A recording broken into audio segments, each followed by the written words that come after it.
Are you newly diagnosed with psoriasis and wondering what having this condition might entail? This is the guide meant for you to help you understand everything there is about psoriasis. What is psoriasis?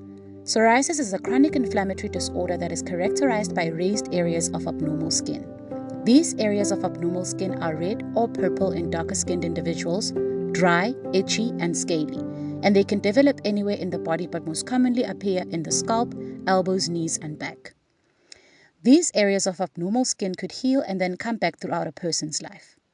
Psoriasis varies in severity from small localized plaques to complete body coverage.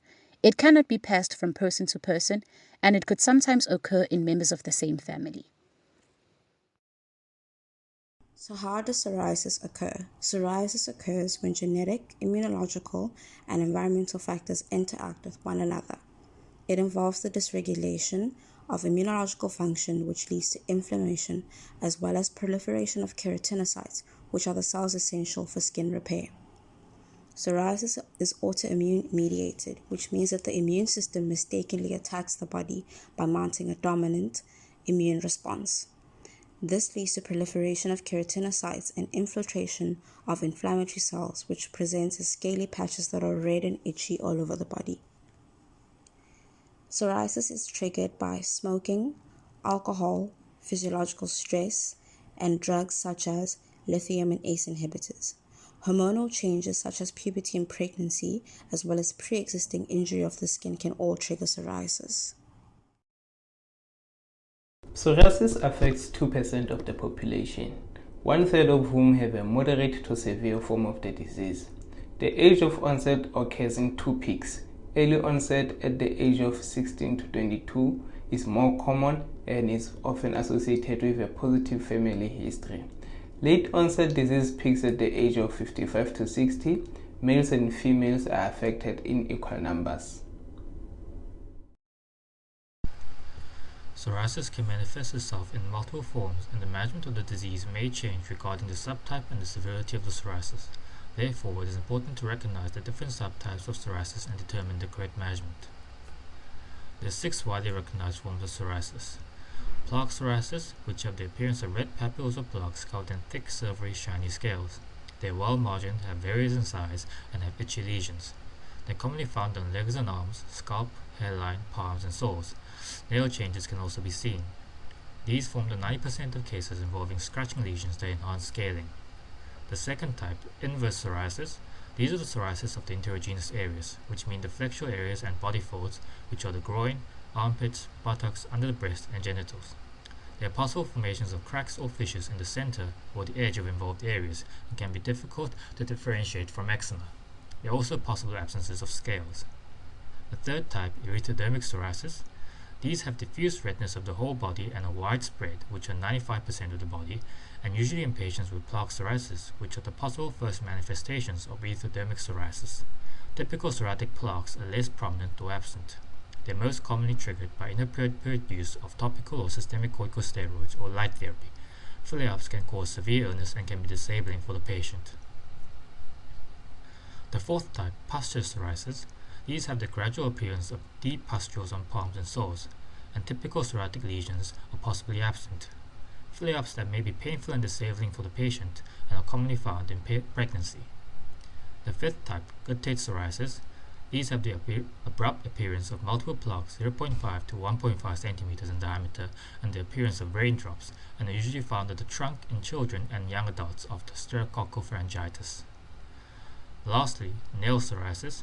These have nail changes such as pitting, stippling, fraying, discoloration, accumulation of scales under the nail plate, and separation of the nail plate or crumbling of nails, and these may resemble a fungal nail infection. This affects 30 to 50% of patients with other forms of psoriasis. Not only does psoriasis affect the skin, but due to its manifestation, it can affect multiple other systems in the body and can result in other conditions.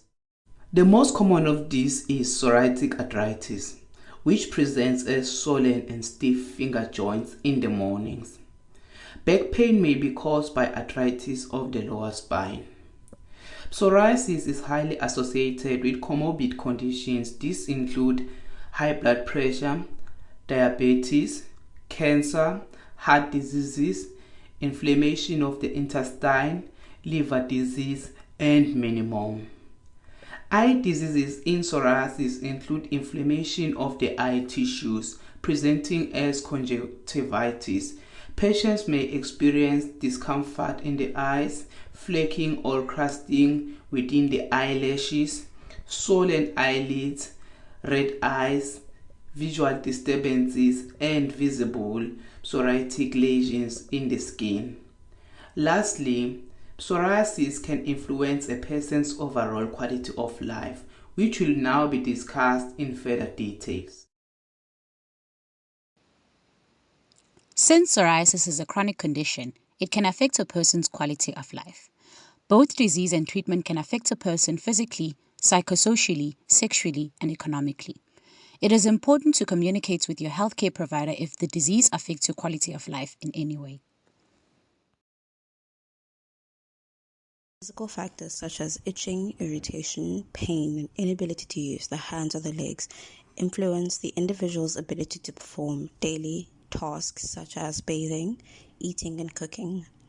People experiencing severe physical symptoms have a higher level of psoriasis-related stress and other psychological impacts such as depression and anxiety. The psychosocial impact of psoriasis can vary greatly depending on the age of onset of the disease and the visibility of the lesions. Psychological stress plays an important role in the onset and exacerbation of psoriasis. Stress-related psoriasis could be due to multiple factors. It could be related to the physical symptoms of the disease, apprehension related to the periodic recurrence of the disease, social stigmatization or the anticipation of it, and lastly, since psoriasis is a cosmetically disfiguring skin condition, it could affect one's body image and confidence. Psoriasis can also have a sexual impact on the individual. This could be due to the already mentioned psychological and physical impact.